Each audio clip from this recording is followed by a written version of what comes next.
What is up, everyone? Welcome back to another video today, and in this video I'm going to be taking a look at the NG model September 2025 releases. Well, here we go. New NG releases, and we'll see if the turnaround has begun, but unfortunately, based on the hints, it looks like that we're going to be still waiting a while for that supposed turnaround. I made a video earlier this week on NG future releases and how there could be a turnaround in that, so definitely check out that video if you want some more insight as to what NG has planned over the coming months. But as for this release, just based on the hints, it doesn't look like it's going to be that great. So in 1 to 400, we have a grand total of 6 aircraft.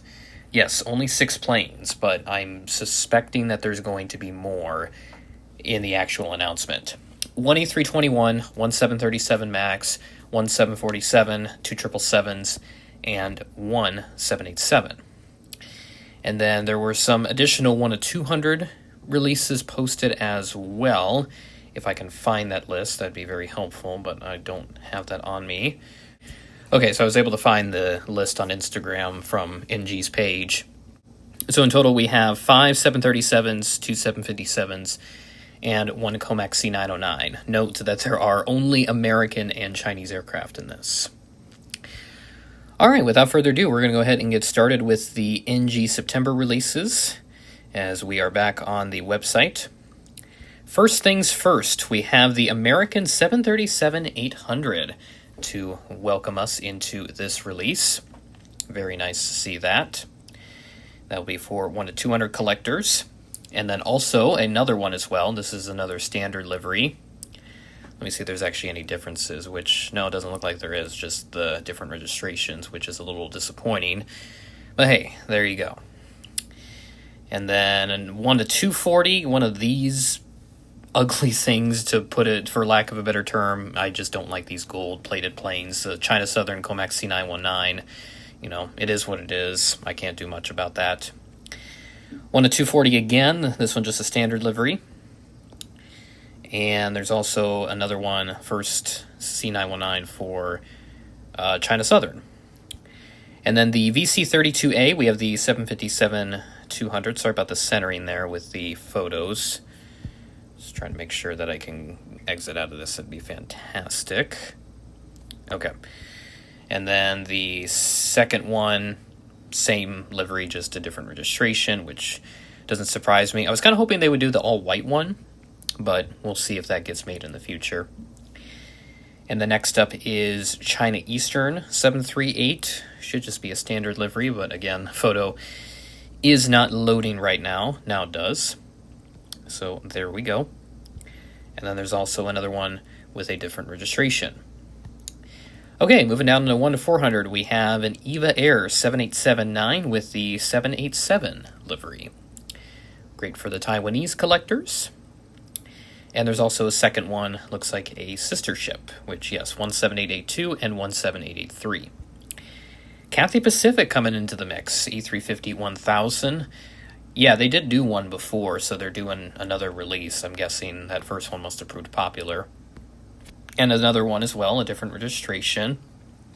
So as I expected, they were going to do additional releases. I mean, it just does not surprise me that, you know, they would do such a thing to tack on additional releases in the process. But hey, it's just how NG goes. So what more can I say? They didn't even have an A350 planned, so seems a bit silly. And then 1 to 200, there's a Tibet Airlines A319 Neo in here. Very colorful livery. Not very familiar with this airline, but there you go. And apparently also officially released by the airline, and this one is their first A319 airframe. China Eastern 777-300ER, this has already been released, the Shanghai Museum special livery. They had a redemption event on this as well, and there's also an Ultimate Collection rendition to go with that. China Southern Pearl of the South 777, which I did cover in my future release video. And they're also doing the other two as well. This one is the inaugural flight to LAX.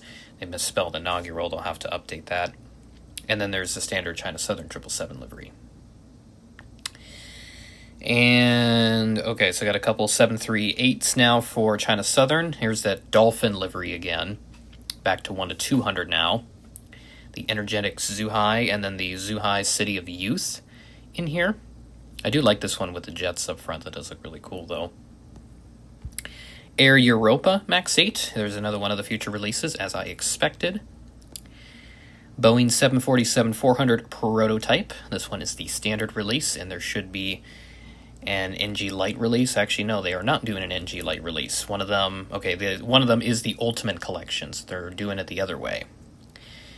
And then you have the Asiana A321 with the Sharklets, with the old logo, and then this is the updated livery without the little red symbol there, because they had removed that with the merger of Korean and Asiana.